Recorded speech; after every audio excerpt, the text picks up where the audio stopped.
দেশের মোট চাহিদার সিংহভাগ আলু উৎপাদন হয় উত্তরবঙ্গে। আজকের পর্বে বগুড়ার মহাস্থানগড় আলুর হাট হতে কয়েক প্রজাতির আলুর পাইকারি দর জানানোর চেষ্টা করছি। কত করে বেচলেন আলু? 470।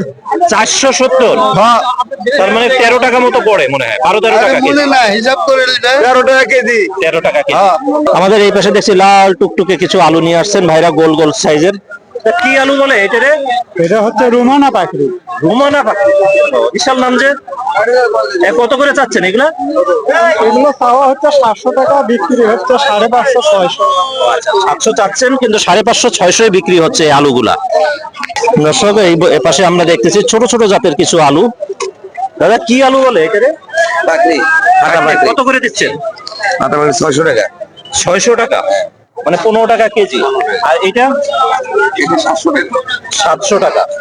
এটা একটু বড় বড় চালু।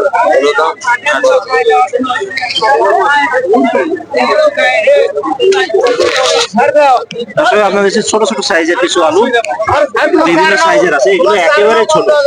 এই আলুগুলো মনে হয় একটু মিষ্টি বেশি নাকি ভাই? আপনাদের এখানকার আলু তো না? কত করে দিলেন? 600, 650। তো দর্শক, এই ছিল বগুড়ার মহাস্থানগড়ের আলুর বাজারের আজকের অবস্থা।